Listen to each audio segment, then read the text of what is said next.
Hello, everyone. Welcome to the April 2024 Juice session. I hope you are having a fantastic spring thus far. I personally love spring. I think spring green is my favorite color because I love seeing all the flowers and the trees and the grass just start to bloom again. It's just like new, fresh, rebirth, relife, and I love this time of year. April is a fun month. April showers bring May flowers. In the HVAC world, we should be starting to kind of shift, getting ready for busy season, hopefully doing some of those spring checkouts for your maintenance club, getting that in check, getting those taken care of so we can be geared up, ready for summer to hit. But April also has, of course, April Fools. And so in the Lemon Seed office, we had some April Fools jokes, pranks happening.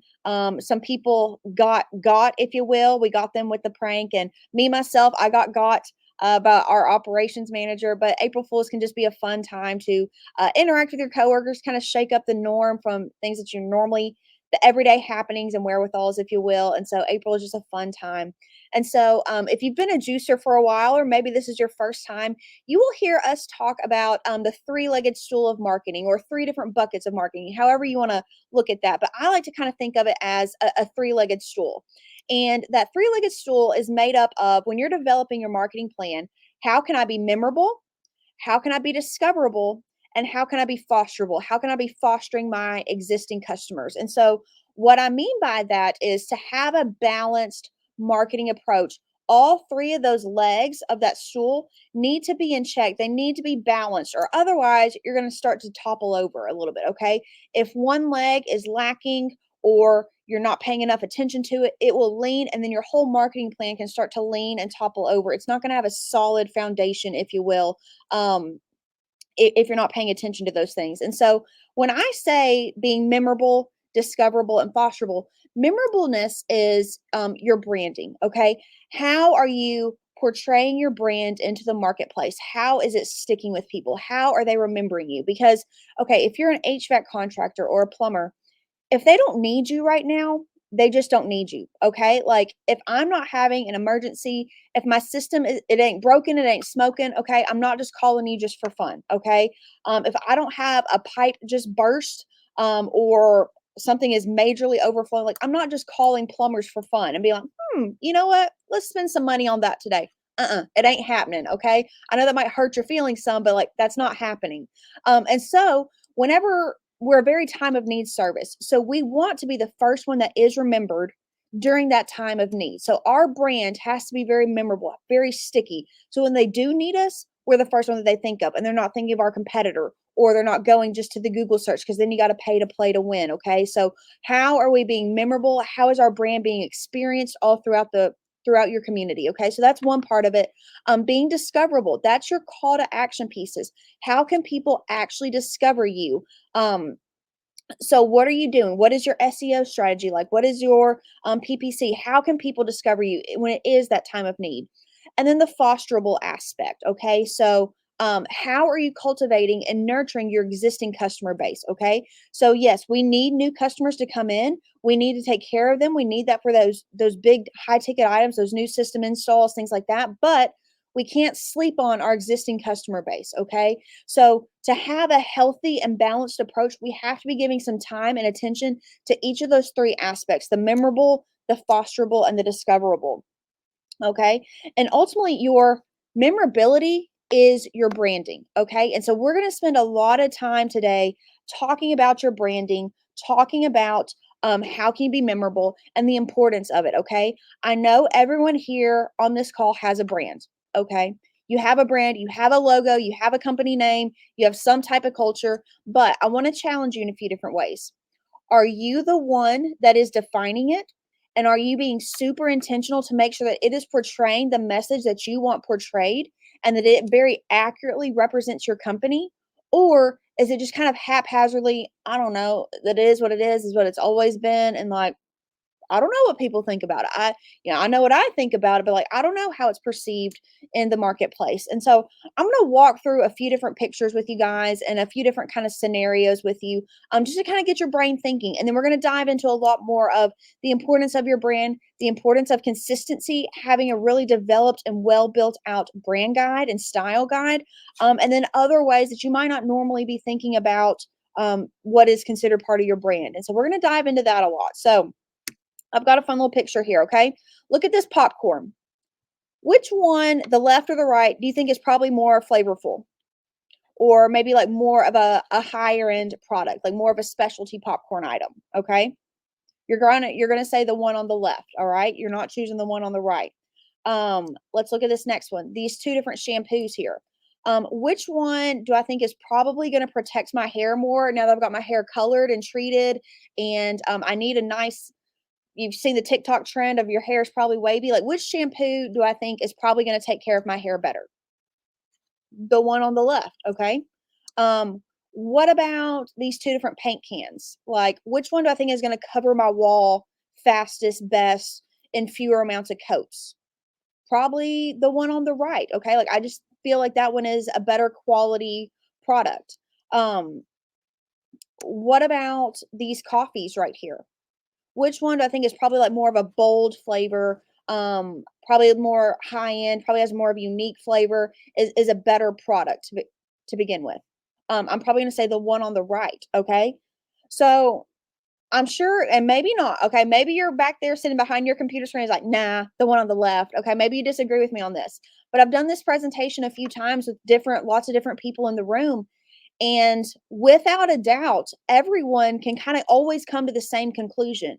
But let me tell you this, we're doing that without reading a single review, without reading a list of ingredients, okay, without going to their company website, without seeing a price tag on the shelf, okay. We were all able to come up with those same inferences, okay, because of their visual representation through their brand, okay.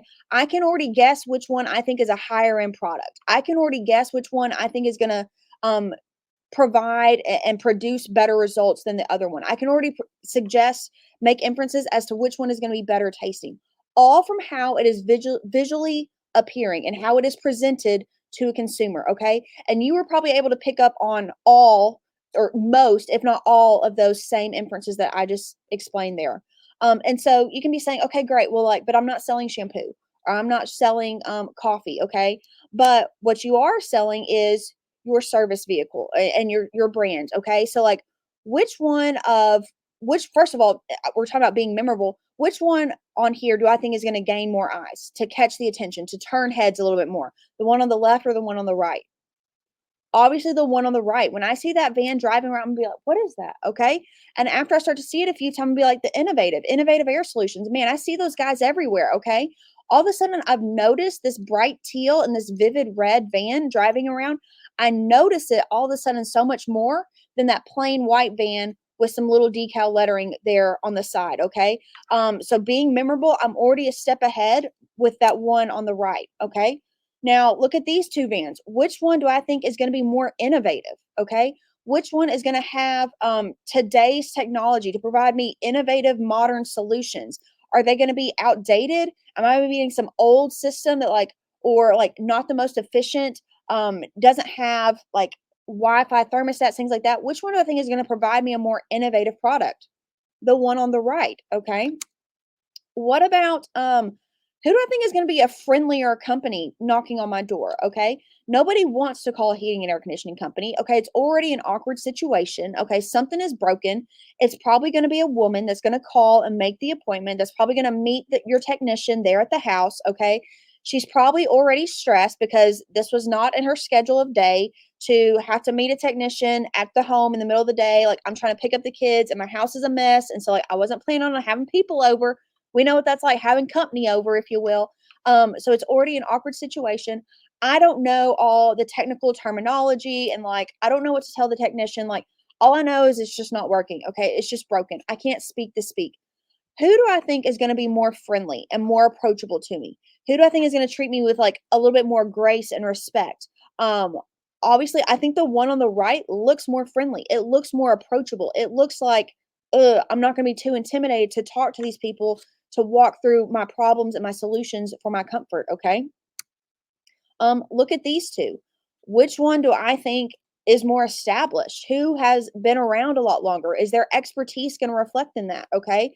The one on on the left, they kind of look like maybe brand new, like they don't have a lot going on, but like the Shanklin one, the one on the right, like they look very established. They look like they've been around for a while. Like I can bet that they have the weight, the longevity of that behind them to for their expertise, for their options and solutions, things like that. So, like, I can already make that inference. Um, and then what about this one? Like, which one do I just think is going to be like they just overall have their stuff together better? Okay, it is just overall going to be a better experience. I just think the one on the right, like, they just look like they have their stuff together a lot more. Okay, they just look like their techs are going to be more polished. They have more experience. Um that it's overall gonna be a much better process, that, like, when I call them and then make an appointment, that they're, like, actually gonna show up and be on time to that appointment. They're not gonna be like, "Well, we can get to you between noon and next Thursday," okay? Like, I just already have that perception that the brand on the right is so much more polished, and I'm gonna be getting such a better product from that, if you will. So, this is what I want to challenge you guys is you might think, well, like, well, everyone knows us and we've been around in the market for so long and we do great work and we have 1,000 reviews and whatever, 1,000 5-star reviews, 5,000 5-star reviews, whatever that might be. But people are making these inferences before they ever go to actually research you. Okay. Before they ever go to ask a friend or to get a referral, to read your reviews, to browse on your website. Okay. They're already making these inferences just by how memorable you are in the marketplace, how you've been perceived, how are you presenting your own self. You can make those inferences. So I want to challenge you, like, what is your brand saying about you? Okay? What is your brand saying about your company? Is it saying like, yeah, we look kind of tired. Yeah, we don't have a lot of new things going on. Does it look like you're a major corporation, like from some big franchise thing, or like do you look like a local brand that like lives, eats, works, and plays here in this community with our neighbors? So what is your brand saying about you? Is it saying the message that you want it to be saying? If you're not giving super intentionality to it, it's probably not. Okay, it requires a lot of intentionality and a lot of focus to make that drive and go there. Okay, so your brand should have a personality. Okay, and none of these are right or wrong, all of them are valid things, but the main point of this is to own however your personality is. Okay, so are you more traditional or are you more modern? Are you more formal or are you more playful? Are you brand new? And maybe that's what the community needs. We need some fresh blood, new and excitement, something new happening, shaking things up. Or hey, we are super experienced, we've been here the longest time. Again, none of these options, subtle or bold, budget or premium, old or innovative, stagnant or thriving, none of these are wrong. But what is wrong is when you're trying to be something that you're not. Okay. So when you can kind of do a self-reflection, evaluate what is your company's personality, what is your company's voice, and then make that accurate, make that depict that. That will show a true and authentic brand, and that ultimately builds trust. Okay. Because we're not going to win over customers if they don't trust us. Okay. So, I saw this example. This was literally at a restaurant that I was at, and I had to snap a picture. Chico's Expert Collision. Okay, like I'm sorry, but I don't think that Chico is the expert of anything. Okay, and much less collision. Like, is he going to do the body work on my car? Like, if I got in a wreck or had a little fender bender?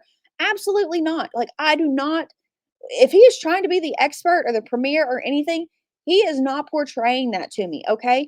He has the stenciled on spray painted letters. Okay. Like you can't even pay to get real decals made. Like, we're not even going to talk about a wrap, but even just some decals. If you're going to kind of cut the corners that way, like, I'm also going to think that you're going to cut corners on the service that you're providing. Okay.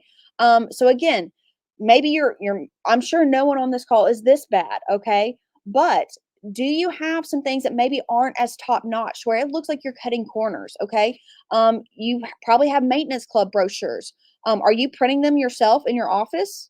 Like, does it not go all the way to the bleed? And like, do you see the streaks in the printing? Because like it's not professionally printed. Okay, it kind of looks like you're cutting corners. So like, am I going to think that you're cutting corners inside of my house? Okay. That's all part of your brand.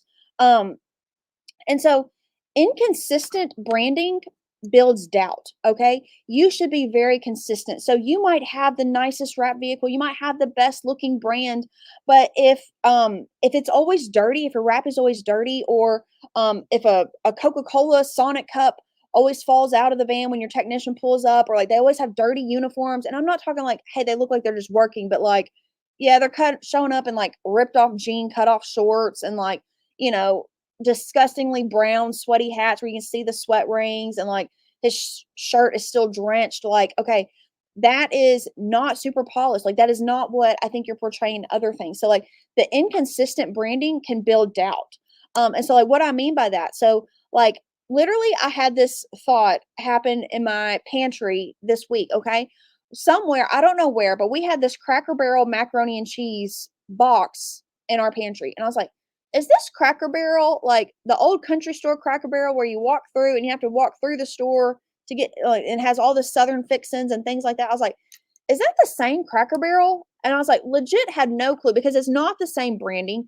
It doesn't have the same feel. It has the same name. And like, I know Cracker Barrel, the restaurant, like actually does have macaroni and cheese, but like, is this their macaroni and cheese? Like, I legit don't know. Okay. Because there are inconsistencies in this. There are inconsistencies in the branding. Okay.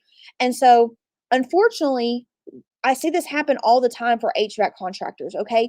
You will have different fonts. So, like, maybe you don't have a character or a super identifiable symbol or something, but you do have a logo, okay? You do have some type of font. Think of like the Coca-Cola. That is just a font, okay? Are you consistent in your typography uses? Are you consistent in your colors? I know this can get really hairy when like there's all these things that you can do yourself online, like whether it's through Canva or through your email, like build your own template inside of the thing. And you're like, yeah, I'm just gonna pick a blue. And like you don't know the exact color blue. It's like you're just like on that big color spectrum. You're just moving your mouse around a little bit, trying to find like, close enough. Okay. But in reality, no, that's not close enough. That's not good enough. Okay. Because you should have these things defined to where um you will have the exact, so that you can create consistency, that so that it will be no confusion as to what is actually happening with your company, because ultimately doubt, like if I'm doubting, like, is that the right Premier Heating and Air Conditioning Company? Is that the right McWilliams? It's not like if I'm always seeing different visualizations, ultimately I have doubt. And what that ultimately creates is lack of trust. Okay. And that is the least. So before we ever get the phone call made, before we ever get in the door, before we're ever able to actually do the service, are you already creating some type of doubt because you have lack of consistency, and that is ultimately creating a lack of trust, okay? And again, this is not going to be something that you're going to be able to measure right now, okay? Because you don't realize everything that you're missing out on until you're actually doing it right, okay? I've had so many contractors that invest in getting a new brand, sometimes changing their name, completely changing up their look and feel, and it can be scary, okay? But I've had so many of them say, like, I can't imagine not doing it. Okay. Yes, it was an investment and like it was super scary and I was afraid to commit, but like I did. And now looking back, I was like, I didn't know what I was missing out on. I didn't know how good it could have been. Okay. So, no, no one is calling up to your office saying, well, I didn't book with you, or I didn't call you to make an appointment because I did get an email from you guys and it had like different colored email templates, or like I saw an ad and like I didn't really. No one is calling to telling you that. So what I'm saying is like you might not be aware of how bad or what the actual client mind is actually experiencing and visualizing, because in your head it's all good. But I want you to do a little deep dive and a little self-evaluation to realize if you are being consistent to your consumers. And so one of the best ways to do that is to have an actual style guide. Okay. And so here at Lemon Seed, we develop out style guides. So it's actually like a little booklet. And so we will send you like a tangible booklet. I meant to bring mine down here with you to show you, because I keep them in my office. They're actually tangibly printed, but also providing them a digital version so that you can email it to vendors that you might have, so that you can always have a copy on your records saved inside of your server. But it should have an exact color coding and logo build outs and typography usage and when and where and things like that. So like getting just one logo is not enough. And so we try to provide you with a whole booklet. I've seen brand guides that are 100 pages long. I've seen brand guides that are 1 page long. Okay. There's no 100% right or wrong, or there's some things that are better, some things that are less, things like that. But what you should ultimately be looking for is, if you don't already have this, how can you get this created and developed so it can help you be consistent going forward? Or if you're in the process of a rebrand or thinking about rebranding, here are some things that you need to definitely think about. Okay. So, how does the logo look on different color backgrounds? Okay. So, you see the Above and Beyond logo there on the top. That's kind of their main logo. But if they want to get pink shirts printed, how do the colors actually interpret? Okay. How are they going to get modified? Well, everywhere that there's pink, there's going to be a version for it where the that word beyond and the plus sign is in white. Okay. But on the flip, what if we got navy shirts printed? How is that being interpreted? Okay, so we're again going to switch up the colors there. How does it look for a full color version versus a one color version?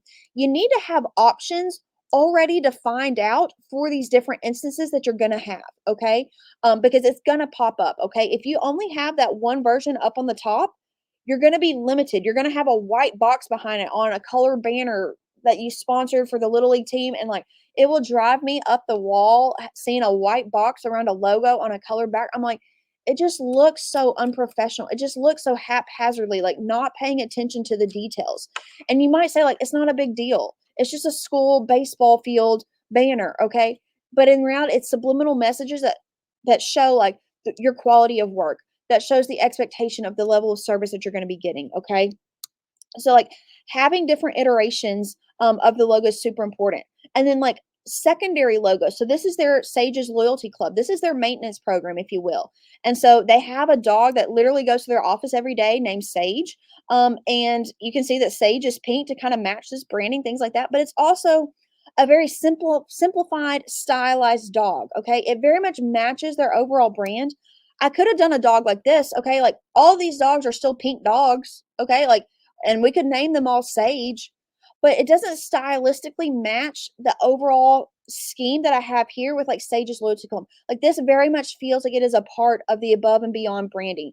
I'm not creating any confusion. I'm not creating any doubt. Okay. It very much appears like a full picture, comprehensive, um, overall brand. Okay. There's consistency and cohesiveness to it. Okay. These don't match. These don't feel the same. These aren't speaking the same voice and vibe as the other one might.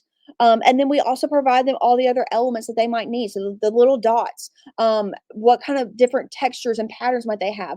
If they're going to always say proudly serving Central Oklahoma, like that is the little icon that we use to say that. It's kind of like a little stamp that goes onto other things. So those are all elements that are involved in the brand guide. We also have the exact color codes. Okay. So, like for this pink and this blue, it's not just a pink. Okay. It is the electric pink. Okay. It is Above and Beyond's electric pink. You can see the Pantone color, the CMYK color, the RGB, and then the hex code. The hex codes are super important. So, as you guys might be building your own email inside of Marketing Pro or MailChimp or Constant Contact, whatever it might be, if you might be creating your own graphic inside of Canva, things like that, you're not just going to go and pick a color. Having that hex code is going to be super viable and super important, and you will need it. I'm gonna say like all the time, okay? But to not have that is like doing more harm than anything to your company, okay?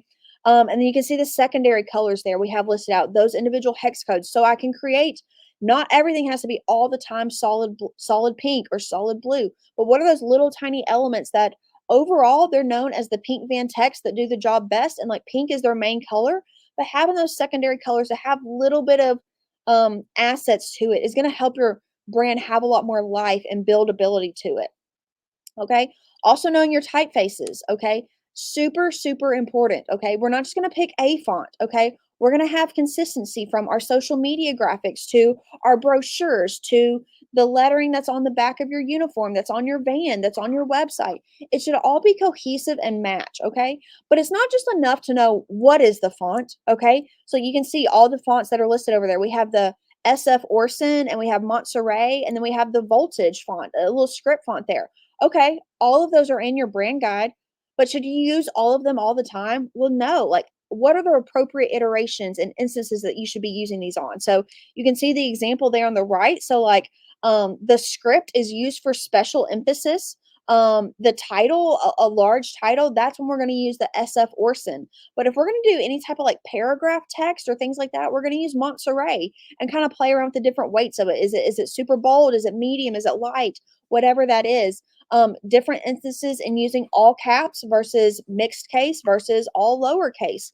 You should never, and you'll see kind of some of those rules there on the voltage script, never to be used in all caps, never to be used as a paragraph typing in that script font. It would just get lost in translation. It's too much. It's too busy. It's not easy on the eyes to read. Okay.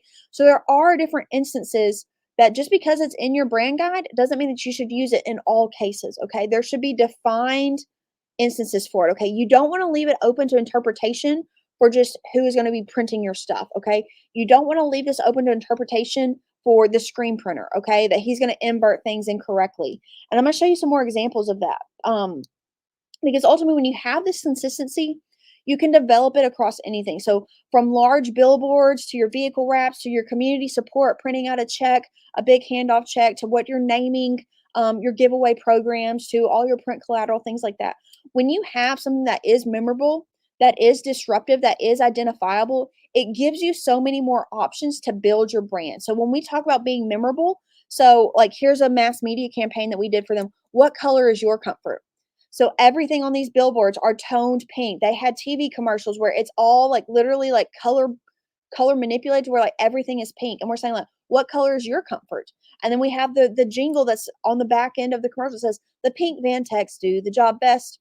So like pink is in there. You're visually seeing pink. Like you think pink and you think above and beyond and you think all things for your home comfort. It gives great community support. That's another way to be memorable. So how are we showing up to local nonprofits to serve on boards to do this giveaway? Do you have some type of element that you can run with? Okay. Or do you have a boring brand? Do you have no character, no mascot, no story, no punchy color? You're red and blue, just like everyone else. Okay. You're going to have a whole lot harder of a time to build out memorable elements if you don't already have that in your brand. Okay. If you're unwilling to be a little bit risky, to be a little bit disruptive, you're going to have a really hard time, regardless of how much you spend in marketing for mass media, memorable aspects. If you don't have the brand to support that, you will be always on an uphill struggle. Okay. And you can do so much more when you do have a catchy brand. You can be more memorable with less spend than someone who's spending way more than you, but it's not a memorable aspect. Okay. Average consumers don't care about you until they do. Okay. Again, they're not just browsing your website for fun. They don't really care about you until they start to notice that their system is starting to act a little bit funny. Like now I'm going to kind of start to pay attention to these different heating and air conditioning companies in my area. I can sense my slow drains coming. Now I'm going to kind of start to pay attention to these plumbing companies, okay? That's the time where you have to be disruptive. You have to stand out from them. So, is your brand set up for growth? Okay. We've talked about the importance of these consistency, things like that. But I want you to also think about, is your brand set up for growth? So, we kind of mentioned, and I want to talk about it from a functionality aspect and from a scalability aspect. So, I mentioned it with above and beyond. Um, they have the one color versions of the logo and how you shouldn't leave that open to interpretation to your screen printer. Okay. So, like, here's an example Mick Williams. Okay. This is a nice looking logo. Okay. I can't really give much complaints about it. It looks great and well there. Okay. But I need to have different instances of this. Okay. So, like, if I want to print this logo right here on a t shirt, it would be very expensive because there's so many different colors. There's different shades of navy. They're in his uniform. We've got a flesh tone. We've got the brown of his hair plus the red, plus the light blue, plus the white, and some shades of gray there. That's going to be a very expensive option to screen print. Is it doable? Yes. Are there other alternative versions? Like you could do a direct to film print that could have the full color. Yes, you can do that. But that will always be a more expensive option. So you need to have in your back pocket, in your arsenal of branding elements, you need to have a one color version. So here's a one color version. Look on the left. He looks just fine and dandy there. If convert to one color, it's navy. I could print that on a white shirt. Looks just fine. Okay, well, what if I want a navy shirt? Okay, I can't take that same logo file and just turn it to white. Look how scary he looks on the right side. Okay, he's got his wide eyes. Like it's kind of like scary looking. Okay, and like the outlines on his fingers, it just doesn't look right. Okay, and again, a customer and probably not even you are gonna be able to like. It looks weird, but like, I can't tell you what it is. Okay, I can't tell you what about it. In reality, you need to have a different formatted version for it. Okay, so you can see those two logos right there are not the exact same. Okay. There is technically a different file. So one for a light background and one for a dark background. They are different logos, if you will, because the design team went through to like add to where you can still see that outline. You can still have a solid fill on like his actual skin, on his actual uniform that gets printed white. Okay. If you're leaving that up to just a screen printer or just to a wrap vendor that just installs or an embroiderer, they're not going to get it right. Okay. They're not thinking big picture or from a branding perspective or from a designer perspective. They're production people. Okay. So you need to have the option and the solution for how is it going to look if I'm going on a dark background. Okay. Same thing. Okay. We've got this nice little circle, but, like, I don't always need it. So look at that pin on the top. I have a very long and skinny pin, okay? And look at this building right here. They have a very long and skinny sign, okay? I don't always have the option to have a nice and square version to where that perfect little circle is going to fit just nice and tight in there. On a pin, that is just going to look like a little ink smudge, okay? Same thing on that sign. I have so much more real estate, but because I'm locked into this circle, I can't fully maximize it. So you've got to have different iterations. So like look at it now where like the Sailor Mac, the guy, he's pulled out on the right, and then I have my text a whole lot bigger. Like I can actually read that now. Same thing on the sign. I'm maximizing to where I can fully fill up all of my real estate. It's so much more clear and easy to read. Okay. So you should have these different iterations. You should have a whole suite of logos here that gives you options for whatever type of media you're working for. Okay. One color, full color, stacked version, horizontal version, a kind of combined version. Is he pulled out? If you have a character, sometimes in your main logo, you might just see like from the bust up. But do you have a version of them where they are completely fully built out? Do they have different poses with their hands? Are they giving a thumbs up? Are they waving? Are they giving a salute? Are they holding a wrench? Are they holding something else? You should be able to have options to where your brand can have life. It can have legs. It can have more livability than just this right here, okay? It can give you so much more growth. So do you have that functionality built out for you so that you can grow and have options for your brand? But also from a scalability standpoint. So this is kind of the progression of logos, if you will, that McWilliams has seen. And so they're a company that's been around for a long time. They've been around since 1974, okay? Coming up on 50 years here. That's fantastic.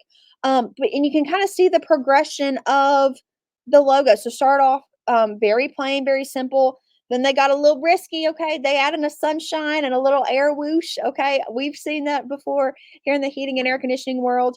And then they kind of started adding in a few more things. And somewhere in the early 2000s, they introduced the three faces, so the three generations logo. So like that was their main brand selling point. It's like, hey, we're the same McWilliams family. We are three generations in. Started by Sailor Mac, who learned his trade in the Navy, passed down to the son Irvin, and now ran by the third generation Trey.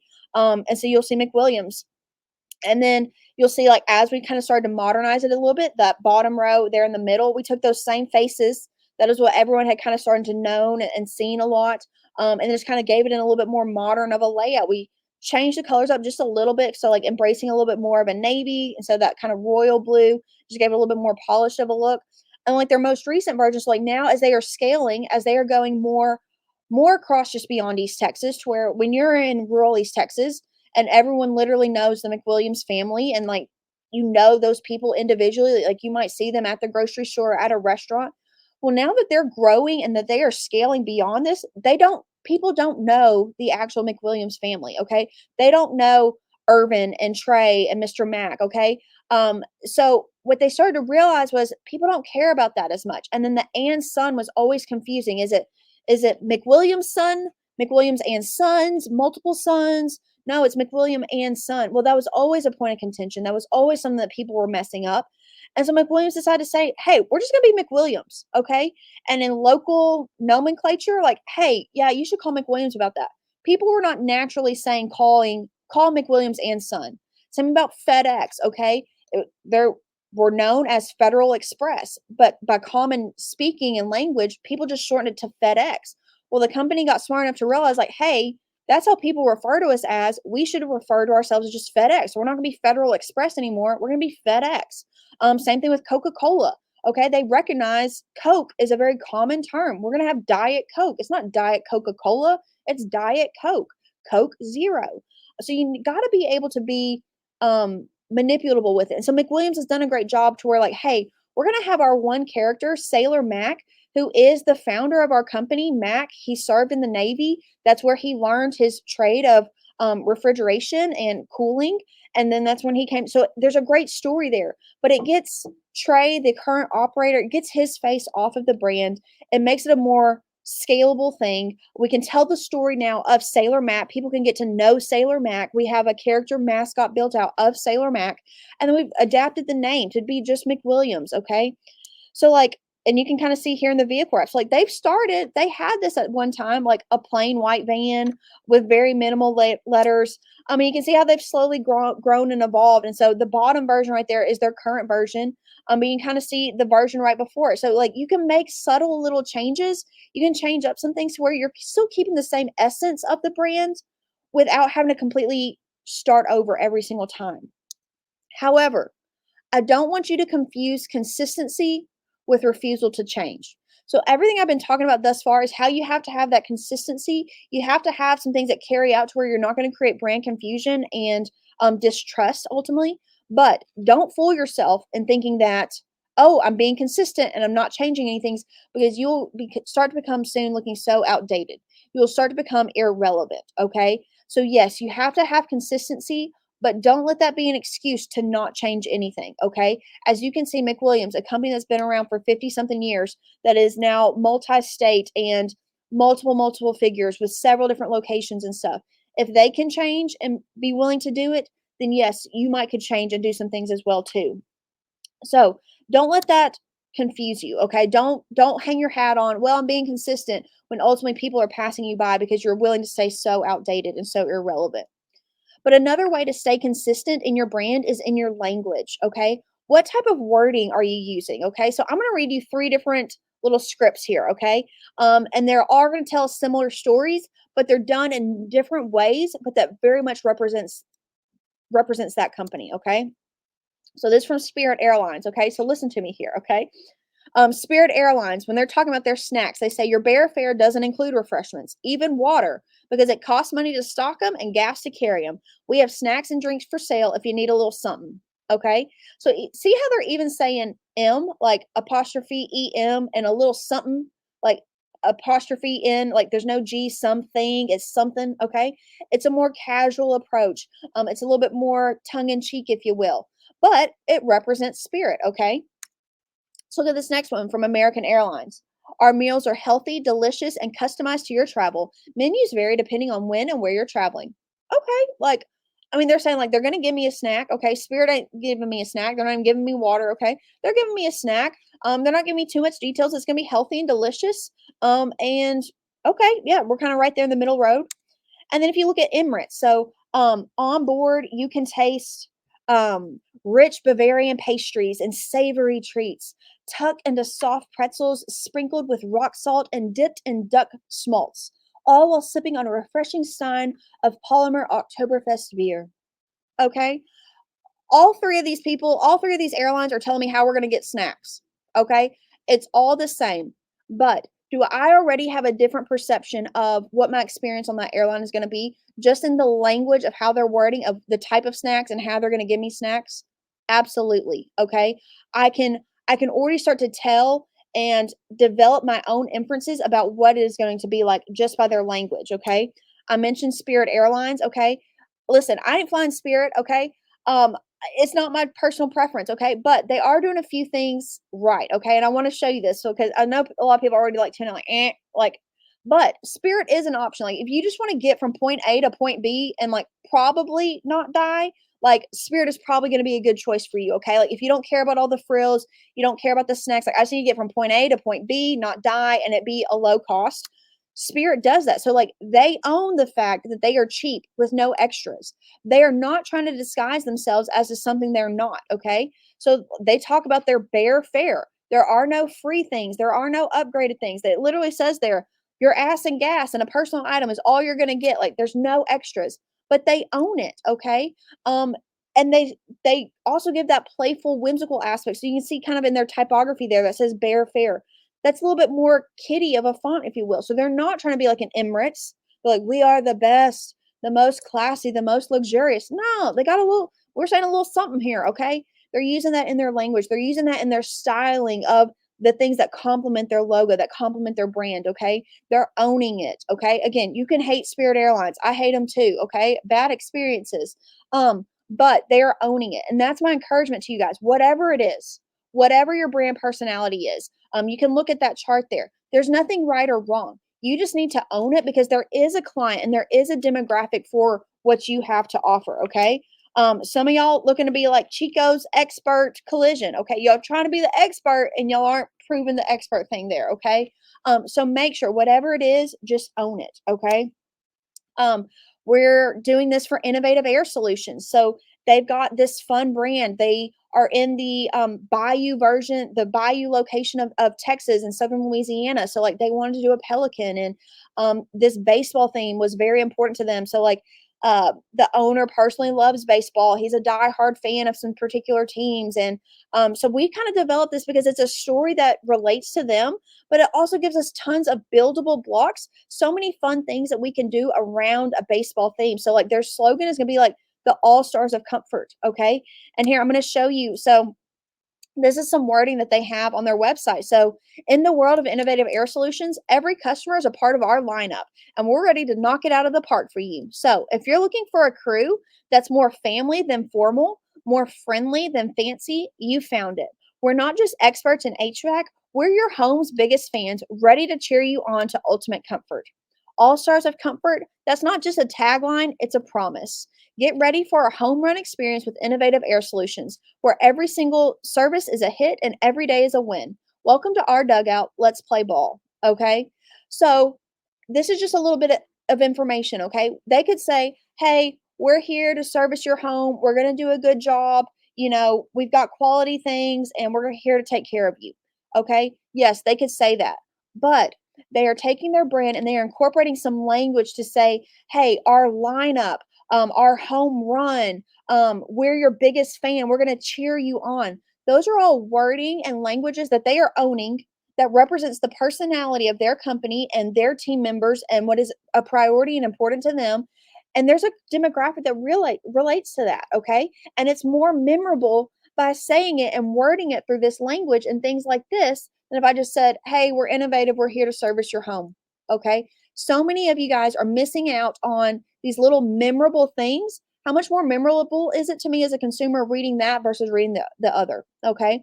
If I'm to call into Innovative, they're going to say, if it does have to go to a call holding, it's going to have a little baseball theme in the background. You can hear a little crowd cheering, and it's going to say, "Hey, we're rounding third with our previous customer, with our customer on the line.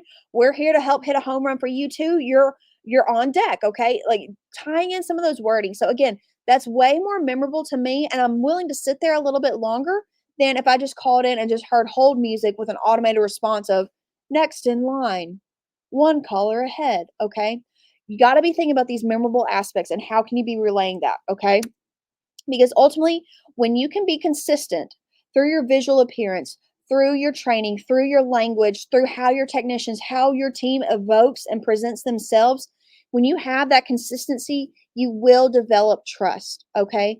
People will come to trust you before they've ever actually had your service done. They're going to trust that you're going to show up on time. They're going to trust that you're going to do a good job. They're going to trust that you're going to give them a fair price. May not be the cheapest price, but they understand. They've come to know you to where they feel like you've provided the value and they see the value in whatever your cost is. Okay. If you're not doing that, if the customer can see no value, if they can see no trust, if they cannot see why you should be their guy, then the only thing you've got going for you is your price up against everyone else. Like you better hope that you're the bottom dollar to win out to hopefully get a job. But like, listen, no one here is racing to the bottom. Okay.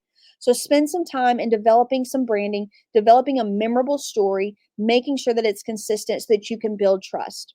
But another aspect of the consistency is, are you actually consistent in the marketplace? So do you have this fantastic brand? Do you have this vehicle wrap? Do you have this awesome team, but like nobody knows about it? Or like you ran that one radio ad one time 4 years ago and you ran it for 3 weeks and no one called you off of it?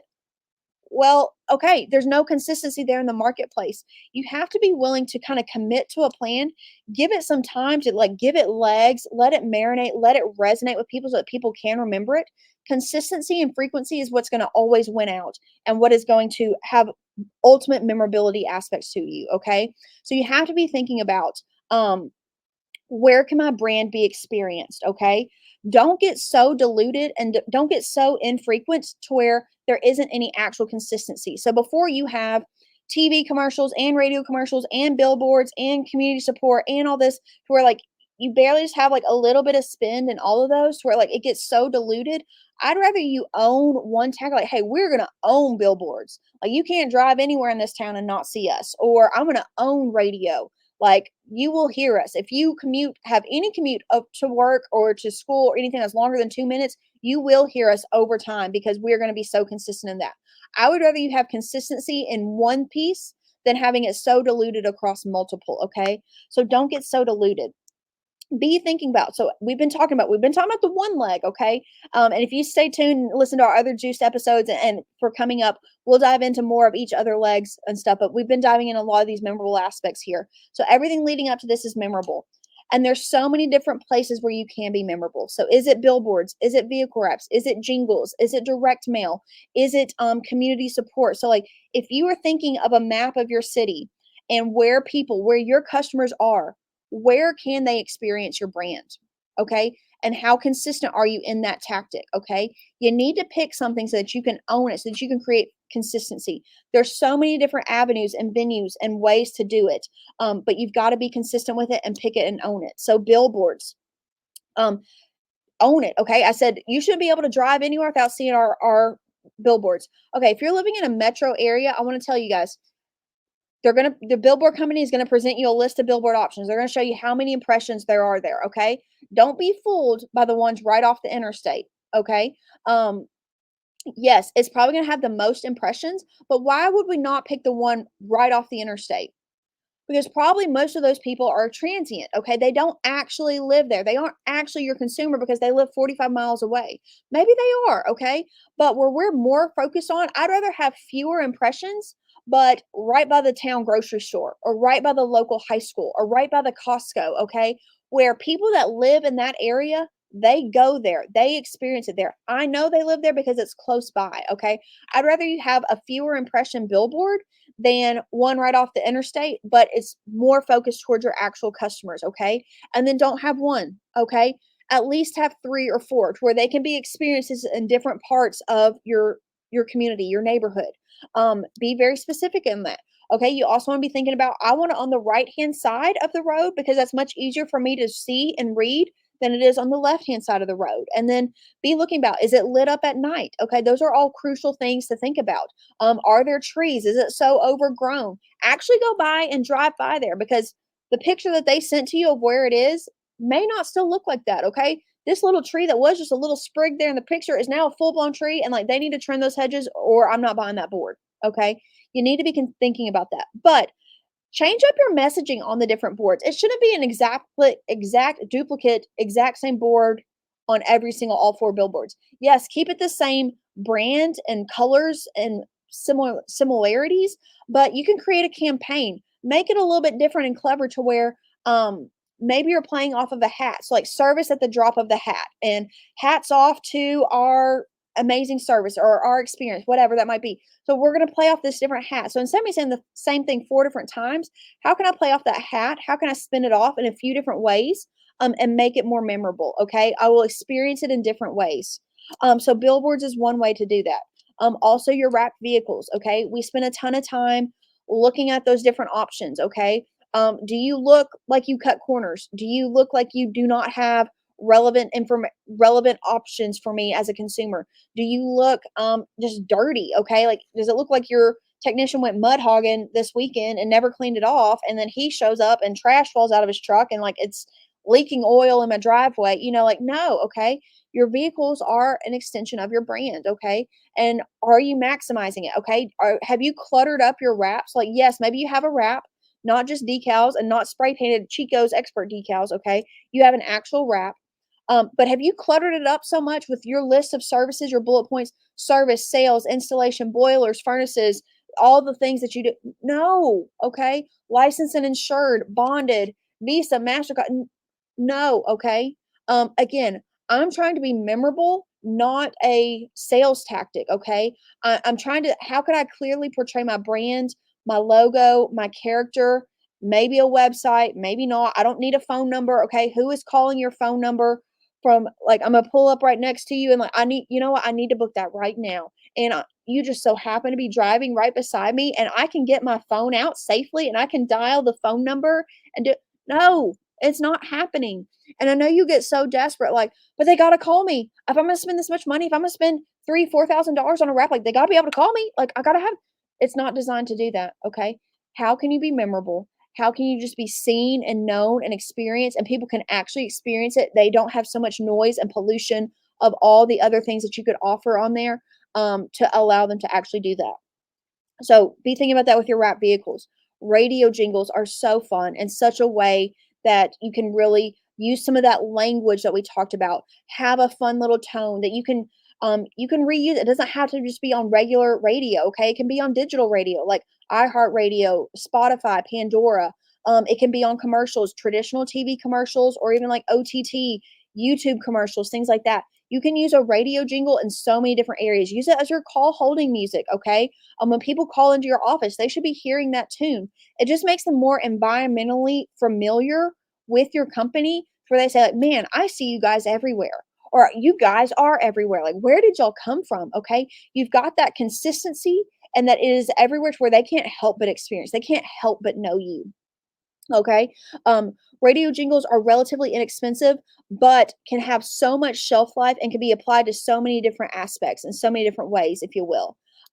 So a jingle is ultimately like the logo or the stamping of your branding to anything that is just audio. Okay. They're not going to get to see your logo. They're not going to get to see your vehicle wrap, to see your technicians, things like that on a radio script. But can they hear that jingle, that stamp of this is innovative, this is McWilliams, this is Air Comfort, whatever that might be? Yes. Okay. So it is worth it to invest in that. Okay. A relatively minimal investment for huge memorability that has tons of shelf life and experience. Social media is another game changing way. Okay. You can really show the personality and the people of your company through social media. Okay. And it doesn't always have to be paid ads. How can you be doing things that are memorable and engaging and enlightening that makes people pay attention to you without having to sell to them? Okay. People are on social media to be social, not to be sold to. Okay. I don't always care about whatever sale or promotion or rebate that you're running right now. There's a time where I might need to experience that a little bit, but ultimately that doesn't appeal to me right now. But I want to see your guys doing a jelly donut taste test. I want to see your guys playing April Fool's pranks on each other. I want to see what the behind the scenes is when they're crawling through the attic. What is the wackiest thing that they've ever encountered inside of an attic? I want to see the actual people that work there. I want to be like, oh, there's Andrew. I love Andrew. He is so kind. Or oh, I didn't know that so and so worked there. Man, they are doing so good. That just seems like such a great company to work for. Or hey, Barbara, I didn't know your son was working over there. Or your daughter is the CSR that's behind the phone. Feature that, okay? Those are the memorable aspects. Those are the pieces that are going to relate to people, okay? You've got to win their hearts before you can win their pocketbooks, okay? And you've got to be doing things that are memorable, okay? So don't be only selling to consumers on social media. They're not there to be sold to, they're there to be social. So how can you be memorable? Show off your team, show off your brand, show off your personality through social media. That's a great way to do it. Um, Also through community support. What kind of values align with your company's values? Or maybe there's a particular cause or there's an element of your story that you can relate to. So we looked at McWilliams, they have Sailor Mac. Well, they are all about supporting veterans and how can they do the Wreath Across America. And they're going to give away a scholarship to people that are going into the military. Like there's some more support things you can do there. You can align yourselves that way. I know a lot of people have some type of animal as a character. Could you align with the local animal shelter? Could you do a fill the truck to where you're going to donate dog food or cat supplies, whatever that might be, to this local nonprofit, this local shelter? Could you donate $5 from every membership club that you sell, you're going to donate to this cause. Um, Maybe there's an element to your story that's around um, a particular medical cause, like, a childhood cancer or a Hodgkin's lymphoma, or is there some element of your story? Again, people want to do business with people they know. Okay. They want to feel like they know you. They want to relate to you. How can you humanize your brand where you're not a company, you're people that work at this company and are here to take care of other people? Okay. That is how you will win their hearts and win their minds and be memorable to them. Okay. So find how can you align yourself? There is some type of community support. And then you'll start to get more exposure from the movers and shakers in your community by serving on that board, by volunteering your time, by donating to that cause, by sponsoring the baseball fields. If you have a baseball theme, like, hey, we're gonna give out all new bleachers. That's gonna be our contribution this year, is giving out new bleacher seats, or upgrading all the scoreboards, things like that. Or we're gonna be out there every opening day passing out water and popcorn. We're going to provide the popcorn bags to the concession stand, whatever that might be. Get creative, okay? Spin it towards your brand. Don't just throw money at something and say, hey, here's my logo. Put it on the banner along with the 50 other logos, or put it on the back of the t shirt with the 50 other logos. Give a little bit of intentionality and creativity. That will make your brand so much more memorable and noticeable, and it will win out in the long run, okay? Branding and memorable aspect is not an immediate call to action thing, it is a marathon strategy. But it is the piece when you're like, how did they get there? How is that company doing it? I've been going at it for so much longer, but they've been consistent in these elements. They've built this brand to where it starts to compound. Okay. You start to see that exponential growth in that slide. It takes a long time to get up that hill and to start making a little bit of waves, but you have to get started, pay attention to it, and have extreme intentionality to it. And that's when you'll start to win out. There's different ways to do it on non-search digital. Okay, so just how are people experiencing you, whether it's in an app, on the weather station, on your local news station. That's where non-search digital ads start to appear. Direct mail can be another way that people are experiencing your brand. You have that consistency with it. Um, so uh, direct mail can kind of be a call to action, but it can also be a memorable piece. Okay, chances are that the day that that postcard arrives in my mailbox is not the day that my system is going to break. Chances are that that is not going to happen. Okay. But are you consistent? Are you mailing to the same people? Okay. So, not that just you have postcards going out every 3 weeks, every 4 weeks, and you're consistent in that way. Are you consistent to the same people? That is more important. I would rather you mail to fewer people numerous times than to mail to everybody one time. Okay. Because again, you're a very time of need service. Okay. You got to think about that. So we want that consistency, that over and over, that memorability. So like, and yeah, they're going to say it's junk mail. Okay. Like, yeah, tune up. I don't need that right now. Toss in the trash. Okay. Yeah, don't need it right now. But then like, my system's starting to act a little bit funky. Like, okay, like, I'm gonna hang on to this for a minute. Like, it's doing okay, like right now. Okay, it's not super hot right now, but like I know I might be needing some. So like they might stick it up on their refrigerator. Okay. We will see time and time again where you look at the matchback reports where yes, your individual tracking number of that direct mail piece might not show super high revenue because it was that postcard that got them to trigger, but like they might pin it up on the fridge and like, hey, I'm gonna make that appointment tonight, and they're gonna go to your website or Google you, see your Google business profile, and they're gonna call that phone number. Well, you're like, dang it, the credit is gonna go to the website or the Google business profile phone number, but it was the postcard that got them to actually make that call, to make that trigger.